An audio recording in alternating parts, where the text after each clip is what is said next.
Si yo os dijese en esta mañana Shana Tová, ¿qué me responderíais?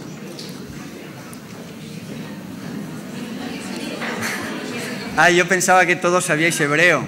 Vaya, qué ingenuo. Mirad, una de las formas que los judíos tienen de felicitar el año es con esta frase, Shana Tová, que quiere decir tengas un buen año. No un año feliz, sino un año bueno. Porque la felicidad quizás tiene que ver un poquito más con el ego, pero a veces, aunque uno no sea tan feliz, si el año es bueno, si el año ha sido productivo, si el año ha sido favorable, si hemos de alguna forma conectado más con Dios, habrá sido un buen año. Así que yo pues quiero desearos, como dicen los judíos, un Shana Tová. Que el Señor os bendiga. Comenzamos una nueva etapa, esperamos que sea una etapa llena de bendiciones. Hemos dejado un año atrás, hemos caminado con el Señor durante ese año y queremos seguir caminando con Él hasta que finalmente venga a recogernos. Amén. Muy bien, si tenéis la Biblia a mano, me gustaría que pudieseis buscar Romanos capítulo 12, versículo 2, porque ese va a ser el texto donde se va a basar nuestra meditación en esta mañana. Romanos capítulo 12, versículo 2. Y dice allí el apóstol Pablo: no os conforméis a este siglo, sino transformaos por medio de la renovación de vuestro entendimiento, para que comprendáis cuál sea la buena voluntad de Dios, agradable y perfecta. Bueno, esta mañana José en su presentación de la escuela sabática hablaba de que cuando uno comienza un año nuevo, pues se plantean muchos objetivos, ¿verdad? Hay propósitos, hay planes, uno quiere dejar atrás el año anterior y quiere proyectarse en el nuevo año, y seguro que hay mucha gente, espero que aquí no, pero habrá mucha gente que en este nuevo año se plantee el dejar de fumar, por ejemplo. Hay otros que se plantearán el poder ir al gimnasio, ponerse un poquito más en forma, porque durante el año pasado quizás no ha habido tanto tiempo y este año puede ser un buen año. Nunca es tarde si la dicha es buena. Algunos pensarán también en hacer un poquito de dieta y dejar atrás esos kilos que cogió durante las Navidades, el turrón, los polvorones. Entonces, el adelgazar un poquito para algunos será un reto, una nueva meta. Pero fijaros que un proyecto bueno también podría ser adelgazar nuestro ego. ¿Qué os parece? Un buen plan para el nuevo año. Vamos a tratar de adelgazar un poquito nuestro ego. Ese puede ser una fórmula también interesante, un deseo para el nuevo año. Disfrutar más de la familia y trabajar menos. Mi abuelo decía que hay que trabajar para vivir y no vivir para trabajar. Entonces tenemos que ser equilibrados en todas las cosas. Y creo, y nosotros como adventistas creemos, que la familia es fundamental, ¿verdad? Es lo más grande que tenemos aquí en la tierra, ¿sí o no? Algunos a lo mejor quieren su familia cuanto más lejos mejor, pero bueno, esperemos que las cosas se puedan ir solucionando y arreglando, pero la familia es lo más grande que tenemos. Disfrutar de la familia en este nuevo año puede ser también un reto interesante. Comer más sano, tener una mejor formación, estudiar alguna disciplina. Para algunos a lo mejor también estará en su mente, pues quizás ganar un poquito más de dinero. Pero podemos decir que vamos a invertir un poquito de esto y vamos a decir, vamos a hacernos tesoro, ¿pero dónde? En el reino de los cielos. Ese también puede ser uno de los planes interesantes para el nuevo año. Bueno, la mayoría de nosotros, yo pienso que ya no nos preocupamos del pasado año. Ya el año pasó. Y como dice un proverbio japonés, cuando llegues a la última página del libro, ¿qué hay que hacer? Cerrarlo. Es el momento de comenzar a leer un nuevo libro o a escribir parte de nuestra vida en la historia. Y qué bueno que en este nuevo libro que podemos escribir durante el nuevo año, nuestro guionista pueda ser Jesús. Amén. Que el Señor pueda estar a nuestro lado para que podamos escribir las nuevas páginas de este libro. Pero, ¿sabéis? Hay muchas personas que no consiguen dejar el año viejo atrás. Y cuando uno no consigue dejar atrás el pasado y lo trae al presente, ¿qué es lo que está haciendo? Está viviendo en el pasado. Y me parece, mis queridos hermanos, que es importante que nosotros podamos pasar una nueva etapa. El año pasó, quizás no terminó de la mejor manera posible, pero ahora tenemos que proyectarnos en este nuevo año y tenemos que hacerlo con la ayuda del Señor. Tenemos que tratar de enfocarnos para que pueda ser realmente un Shana Tová, un año bueno, un año donde podamos, de alguna forma, pues estar más cerca de Dios, más cerca del reino de los cielos. El apóstol Pablo, en el texto que hemos leído, dice: no os conforméis a este siglo. ¿Qué significa conformarse? ¿Qué es conformarse? Habéis escuchado mucho esa palabra, ¿verdad? Sois conformistas. Cuando hablamos de una persona es conformista, ¿qué es lo que está haciendo? Pues parece que se conforma con lo que tiene, con lo que ha alcanzado, a lo mejor no tiene más aspiraciones, no se conforma, ¿no? Pero fijaros que la palabra en griego, cuando dice no te conformes, es no te hagas conforme a la semejanza de, no te amoldes a. Y muchas veces nosotros, aunque seamos cristianos, sin darnos cuenta nos podemos amoldar o conformar a las cosas y costumbres del mundo, ¿sí o no? A veces podemos adquirir esas costumbres del mundo. Y Pablo, de alguna forma, dice: no os conforméis a este siglo. Podríamos parafrasearlo y decir: no tengáis al mundo como modelo, ni imitéis el modelo del mundo. Nosotros hemos sido llamados del mundo, pero dice Jesús que no somos de este mundo. Por lo tanto, nuestro modelo, o al que debemos conformarnos, ¿quién debe ser? ¿Quién debe ser? Cristo Jesús. Nosotros no nos conformamos al mundo, sino nos conformamos con Jesús. Tenemos que tomarlo a Él como modelo y tenemos que seguirlo a Él. Conformarse, como hacen muchos, conformarse o amoldarse al mundo, es decir lo que dice el mundo, hablar lo que habla el mundo, vestir como viste el mundo, tener incluso las ideas o las ideologías que el mundo presenta, que la sociedad presenta, ¿verdad? Y finalmente, uno, si se conforma con el mundo, camina como camina el mundo, ¿verdad? Y nosotros estamos llamados a caminar como caminó ¿quién? Como caminó Jesús. Por lo tanto, tenemos que tratar de no tener miedo y ser diferentes. Diferentes no porque queramos serlo, sino diferentes porque nosotros seguimos a Cristo Jesús y no seguimos al mundo.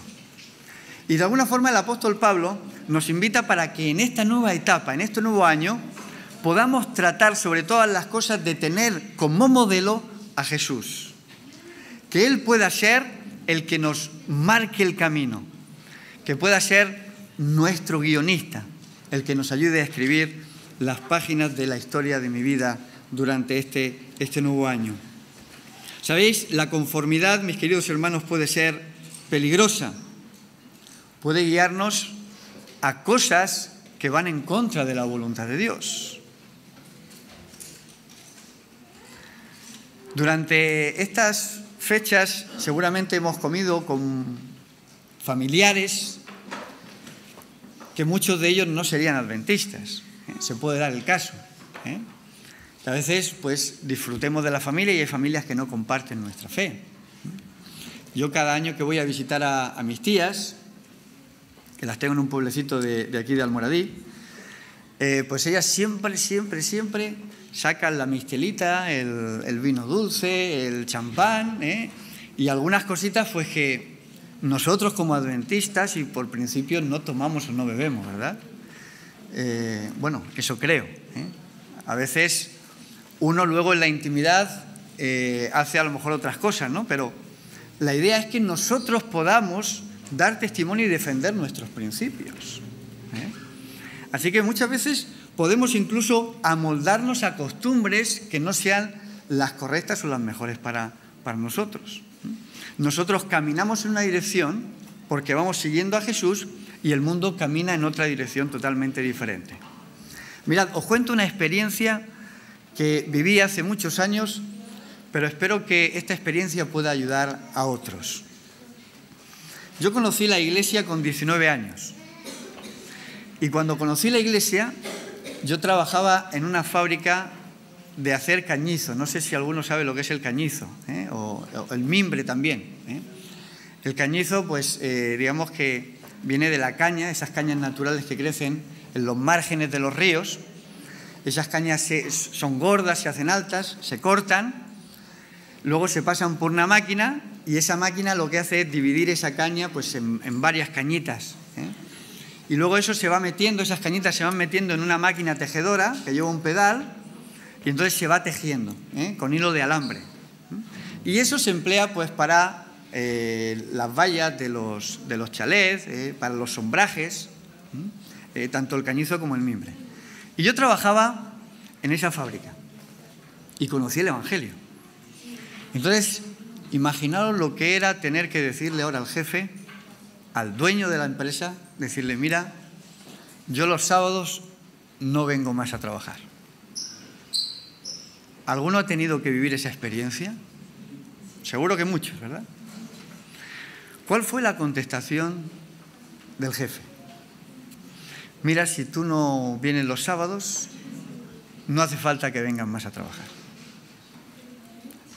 Aquí todo el mundo viene a trabajar los sábados. Se descansa los domingos. Los domingos no se abre la fábrica, pero la fábrica los sábados se abre. El mundo funciona así, ¿verdad? Los domingos no se trabaja, pero de lunes a sábado muchísima gente trabaja. Bueno, yo le dije al jefe, no te preocupes, me das el sueldo y yo me marcho. Y en aquella época a los trabajadores nos pagaban cada semana. Terminabas tu semana de trabajo. Ahora normalmente se paga la nómina, se paga por meses. En aquel momento se pagaba semanalmente. Te daban tu sobre el viernes, te daban tu sobre y te ibas a la casa. Bueno, pues yo terminé el viernes, me dieron el sobre y el lunes a las 8 de la mañana yo estaba en mi máquina trabajando. Pasó el lunes, pasó el martes, pasó el miércoles, pasó el jueves, llegó el viernes y el jefe me dijo, el sábado tienes que venir a trabajar. No, yo los sábados no trabajo. Pues no vengan más. Me daba el sobre del sueldo, yo me iba a mi casa y a la semana siguiente volvía otra vez. Me ponía en mi máquina, me ponía a tejer el lunes, el martes, el miércoles y el jefe otra vez decía, pero oye, que el sábado hay que venir. No, yo los sábados no puedo venir. Fijaros que en invierno sabéis que el sol se pone antes. Yo a las 5:30 paraba la máquina, la limpiaba, porque lo normal era terminar a las 7 de la tarde, y yo me iba a mi casa, y me iba sin cobrar. Y a veces el dueño iba el viernes por la noche a llevarme el sobre, o el domingo, para pagarme. Mis queridos hermanos, yo seguí trabajando, nunca me despidieron, y me respetaron el sábado. Nunca. A veces el jefe, para hacer un poquito la vida imposible, me mandaba a trabajar los domingos. Pero bueno, yo iba a trabajar los domingos, no había ningún problema. Pero, mis queridos hermanos, qué importante es que no nos conformemos a este mundo. Yo pienso que el Señor va a estar al frente de nuestra vida si nosotros somos fieles. ¿Habrá situaciones difíciles? Claro que las habrá. Pero el Señor va adelante, el Señor va al frente. Y Pablo nos dice, no os conforméis a este siglo. Daniel, por ejemplo, y sus amigos, no se conformaron a este mundo. ¿Recordáis? No quisieron participar de la comida y de las costumbres y de la adoración. Tanto Daniel como sus amigos fueron personas fieles a Dios, que finalmente el Señor les dio la victoria. Porque ¿sabéis una cosa, mis queridos hermanos? Podrán tacharnos de gente rara por nuestras creencias. Pero si somos firmes en lo que creemos, yo por mi experiencia sé que la gente nos respetará. Nos respetará. Esto lo digo para los jóvenes. Cuando paramos nosotros a almorzar, a veces, claro, cuando uno conoce el Evangelio y lo abraza con ese primer amor, hace cualquier cosa. Qué pena que luego parece que se vaya pasando un poquito ese primer amor, ¿no? Pero yo recuerdo que cuando estaba en la fábrica y parábamos a almorzar, yo cogía mi bocadillo y yo agachaba la oración y me ponía a orar. Y daba al Señor gracias por los alimentos. Y comíamos allí todos juntos, almorzábamos todos los empleados de la fábrica, allí todos, y al principio muchos se burlaban y se mofaban. Pero cuando lo haces una y otra vez, al final ya se acostumbran. Y llega a veces un momento en que ellos mismos te dicen, oye, da la bendición de los alimentos para todos. Eso ocurre. Por eso, mis queridos hermanos, tenemos que tratar de defender nuestros principios, de mostrar nuestros principios, de no tener miedo, de no conformarnos a este mundo. Caer en los deseos de la carne, mis queridos hermanos, conformarnos al mundo, puede llevarnos a la inmoralidad. Por ceder a los deseos de los ojos, podemos entrar en el materialismo, o por ceder al orgullo de la vida, podemos llegar a ser personas arrogantes. El mundo tiene su vivencia, su ideología, su modelo, pero nosotros tenemos nuestro modelo, que es Cristo Jesús. Y su palabra es nuestra guía. Por eso, mis queridos hermanos, tenemos que tratar de conformarnos a la palabra de Dios, conformarnos a nuestro modelo. Y Pablo sigue diciendo, no os conforméis, sino ¿qué tenemos que hacer? Sino transformaos. ¿A cuántos os gustaría transformaros de la noche a la mañana en algo que os gustase? ¿Gustaría? Yo recuerdo la película esa de Hollywood de los Transformers, que los coches se transformaban en robots, y que una transformación rápida. Transformaos, ¿te gustó la película, verdad?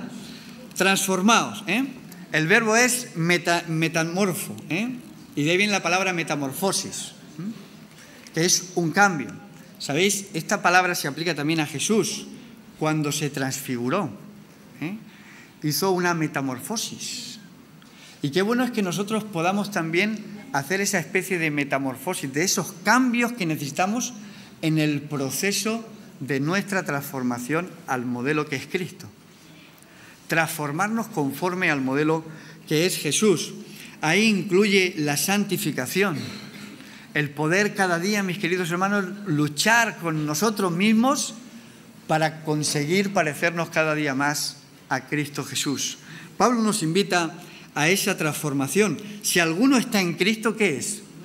Es una nueva creación. Las cosas viejas pasaron.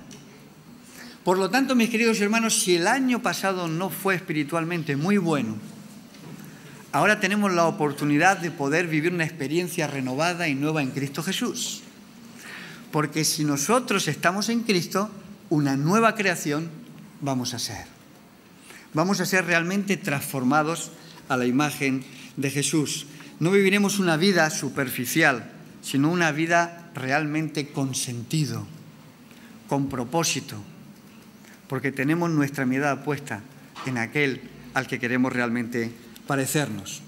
¿Y cómo podemos, de alguna forma, vivir esa transformación? Pablo nos va dando las respuestas por medio de la renovación de vuestra mente, de vuestro entendimiento.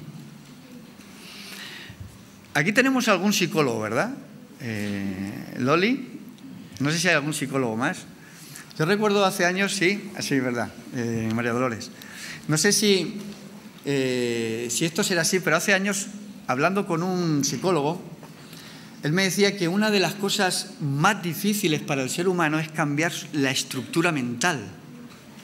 A veces nosotros, por los hábitos que hemos adquirido, por nuestra educación, cambiar nuestra mentalidad y nuestra estructura mental es muy difícil.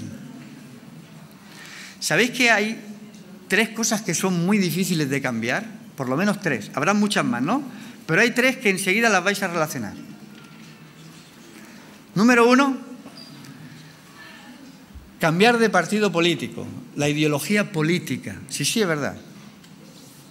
Cambiar la ideología política de una persona no estaría fácil. Número 2, cambiar de equipo de fútbol. Aquellos que son forofos de un equipo es muy difícil que cambien de equipo. Y número 3, cambiar de religión. Son experiencias que nos han inculcado, que hemos vivido, y se forman nuestras estructuras mentales, y a veces es muy difícil cambiar esas estructuras. ¿Qué necesitamos nosotros para cambiar nuestra estructura mental? Evidentemente, nosotros contamos con Dios. Contamos con el poder del Espíritu Santo para cambiar nuestra estructura mental. Pablo nos dice, tratar de renovar vuestra mente, vuestro entendimiento. Tenemos que vivir una transformación. Fijaros qué cita más extraordinaria del Espíritu y Profecía. Dice, la facultad del razonamiento de la persona, su capacidad de discernir entre lo correcto y lo incorrecto, están bajo el dominio de impulsos carnales antes de la conversión. Antes de la conversión. Pero cuando ocurre la conversión, la mente queda sujeta a la influencia del Espíritu de Dios y el resultado es que nosotros tenemos ahora la mente de Cristo. Las palabras os daré corazón nuevo significan os daré una mente nueva. ¿Hemos vivido nosotros la conversión, mis queridos hermanos, los que estamos aquí? ¿Hemos sido convertidos? Yo quiero creer que sí. El Nahuay dice que cuando experimentamos la conversión, nuestra mente está sujeta a la influencia del Espíritu de Dios y ahora tenemos la mente de Cristo. Estos son palabras mayores. Tener la mente de Cristo. ¿Sabéis lo que implica tener la mente de Cristo? Tener los pensamientos de Cristo. Mirar a alguien que es diferente y tener la mente de Cristo. Mirar a alguien que me hizo daño y tener la mente de Cristo. No es una tarea fácil, ¿verdad? Esto se puede vivir mediante la conversión. Ahí el Espíritu de Dios puede transformar nuestras estructuras mentales. El milagro se puede producir. ¿O no hemos visto milagros en nuestras vidas? En nuestro propio carácter. Yo recuerdo cuando conocí el Evangelio, yo era un fumador, de paquete y medio diario. Yo fumaba mucho. Y comencé a fumar desde los 14 años. Para mí el dejar de fumar, es que ya ni me lo planteaba. Con esa edad ni me lo planteaba. Pero cuando conocí el Evangelio, en 3 días dejé de fumar. Literalmente. Los amigos que tenían, familiares, mis propios primos me decían, no puede ser. Que sí, que no fumo. Y luego, claro, evidentemente venía el tentador. Venga, va, tómate un cigarrillo. El Espíritu de Dios, cuando entra en nuestra mente y vivimos la conversión, es capaz de transformarnos completamente. De quitar de nuestra vida aquellas cosas que estorban para la salvación. Y Pablo, de alguna forma, nos invita a que podamos vivir esa transformación a través del Espíritu de Dios. ¿Podríamos decir año nuevo? Mente nueva si el Espíritu de Dios está con nosotros. Podemos vivir un año realmente poderoso. La mente antigua va a ser crucificada y vamos a pedirle al Espíritu de Dios que Él sea el que nos regenere y cambie nuestras estructuras mentales. Otra cita del Espíritu y Profecía. Y a medida que el hombre interior se va transformando por el poder del Espíritu Santo, la vida exterior también va cambiando de forma progresiva. La santificación de la mente se revelará en una manera más santa de vivir a medida que el carácter de Cristo se reproduzca más y más perfectamente en el creyente. Hay un proceso de santificación. A veces da la impresión, mis queridos hermanos, que como creyentes parece que alcanzamos nuestro tope, ¿verdad? ¿No te da la sensación de que a veces decimos, oye, he llegado hasta aquí y aquí me quedo? Parece como que no hay más camino. Pero no, Hay camino todavía que andar en ese proceso de la santificación. Y tenemos que pedirle al Señor que nos ayude a través de su Santo Espíritu, porque sabéis, cuando nosotros transformamos, no nosotros, sino el Espíritu de Dios, transforma nuestra mente, nuestro entendimiento y nuestra vida espiritual es mucho más sensible. ¿No os ha pasado que a veces veis las cosas de Dios muy claras?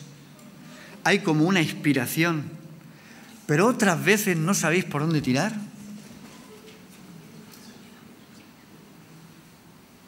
Nos falta un poquito de comprender cuál será la voluntad de Dios para mí, para mi vida. ¿Qué quiere Dios de alguna forma de mí?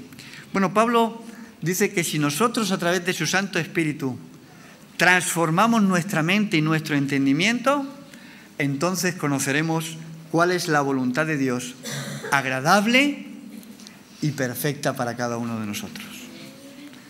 ¿Os gustaría conocer cuál es la voluntad de Dios para vuestras vidas en este nuevo año? A mí sí. ¿Os gustaría saber cuál es el propósito que tiene Dios para vosotros en este nuevo año? Claro que sí. Es importante conocer, saber, entender la voluntad de Dios. Cuenta la historia que en una reunión social coincidieron Albert Einstein y Charles Chaplin. ¿Conocéis a estos dos personajes? Quizás a lo mejor hay algún jovencito que, no sé si conocéis a Charles Chaplin, pero era el famoso cómico del cine mudo, ¿recordáis? A lo mejor habéis visto algún vídeo por YouTube, porque ahora como todo se queda en YouTube, esas famosas interpretaciones que se hacían en blanco y negro, que este cómico hacía. Bueno, pues dicen que coincidieron los dos, tanto el cómico como el físico. Y entonces, en ese encuentro hubo como un intercambio de elogios, ¿no? Y Albert Einstein le dijo a Chaplin, le dijo lo siguiente: lo que he admirado siempre de usted es que su arte es universal. Usted no dice nada, pero todo el mundo le entiende. Y Charles Chaplin le dijo a Einstein, dice, lo suyo es mucho más de admirar. Dice, pues porque a usted todo el mundo le admira, pero muy pocos le entienden. Y yo pensando en esta frase, me preguntaba, Señor, ¿será que algunos te entienden y otros no te entienden? ¿Será que algunos lo ven a Dios como un Chaplin y otros lo ven como un Einstein? Que dice muchas cosas en su palabra, pero que no tratamos de entender o no podemos entender muchas cosas de las que el Señor nos muestra. Mis queridos hermanos, es importante que nosotros nos preocupemos en comprender y en entender cuál es la voluntad de Dios para mi vida. ¿Qué es lo que quiere hacer Dios conmigo? ¿Cuál es su palabra? ¿Cuál es el camino que nosotros de alguna forma debemos seguir? En la palabra de Dios tenemos algunas directrices, hay algunos textos bíblicos que son extraordinarios, ¿verdad? El Salmo 143, versículo 10 dice, enséñame a hacer tu voluntad porque tú eres mi Dios. ¿Realmente el Señor nos tiene que enseñar a hacer su voluntad? ¿Conocemos cuál es la voluntad de Dios? Seguro que muchas veces sabemos cuál es la voluntad de Dios. La palabra de Dios nos dice cuál es su voluntad. Pero el salmista dice, enséñame a hacer tu voluntad. Necesito del poder de lo alto para poder hacer tu voluntad. Efesios 5:17. Por tanto, no seáis insensatos, sino entendidos en cuál sea la voluntad del Señor. Mis queridos hermanos, cuando nosotros no nos enfocamos y no tratamos de buscar cuál es la voluntad de Dios para mi vida, dice el apóstol Pablo, estamos siendo ¿qué? Insensatos. Hay cosas que todos conocemos de la palabra de Dios, ¿sí o no?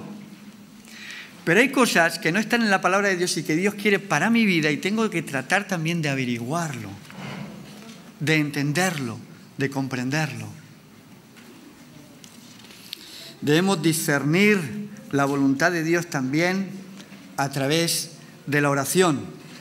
El apóstol Pablo dirá a los colosenses: por lo cual también nosotros, desde el día en que lo oímos, no cesamos de orar por vosotros y de pedir que seáis llenos del conocimiento de su voluntad en toda sabiduría e inteligencia espiritual.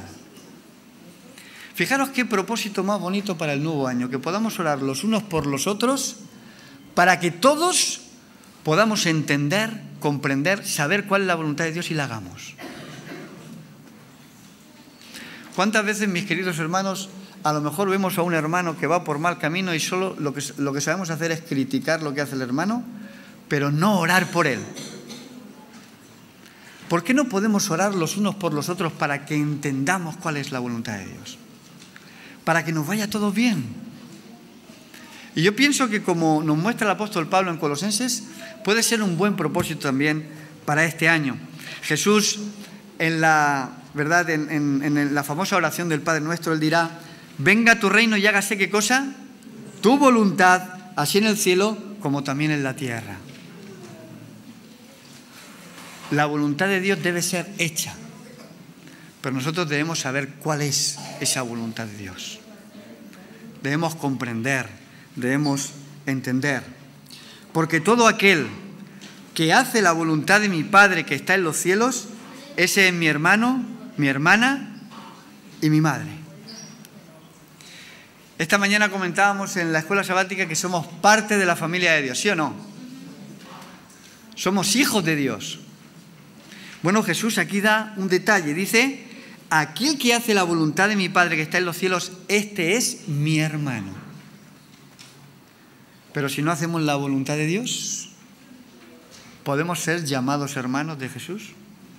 Si vamos en contra de la voluntad de Dios, si hacemos con nuestra vida lo que nos da la gana, simplemente porque me gusta, quizás pueda ser un año feliz si hago mi voluntad, pero seguramente no será un Shana Tová, no será un buen año. Creo, mis queridos hermanos, que debemos de hacer la voluntad de Dios para que finalmente nos vaya mucho mejor. Mediante la renovación de la mente, dice el Espíritu Profecía, el creyente queda capacitado para saber lo que Dios quiere que haga. Tiene discernimiento espiritual para orientarse en medio de los múltiples posibles caminos que se presentarán en este nuevo año. Como ya no tiene la mente carnal, sino la mente de Cristo, está dispuesto a hacer la voluntad de Dios. Y de esa manera puede conocer y entender la verdad. Solo la mente que no ha sido renovada por el Espíritu Santo puede la mente que ha sido renovada por el Espíritu Santo puede interpretar correctamente la palabra de Dios. Las Escrituras inspiradas solo pueden ser entendidas mediante el entendimiento o el discernimiento que da el mismo Espíritu por el cual fueron dadas las Escrituras originalmente. ¿Cuántos harán el año bíblico este año? ¿Cuántos leerán distintos libros religiosos? Cualquiera de esos libros que leamos durante este año, sea la Biblia, sea la matutina, si queremos entender qué necesitamos en este nuevo año, el Espíritu de Dios en nuestras vidas. Él nos dará el discernimiento y Él nos dirá y nos ayudará a entender todo lo que el Señor ponga en nuestro corazón. Así que, mis queridos hermanos, quizá ahora tenga un poquito más sentido las palabras de Pablo: no os conforméis en este nuevo año. No os conforméis, sino transformaos por la renovación de vuestra mente, de vuestro entendimiento, para que finalmente sepáis cuál es la voluntad de Dios, agradable y perfecta. Que el Señor os bendiga y que tengáis un Shana Tová. Amén.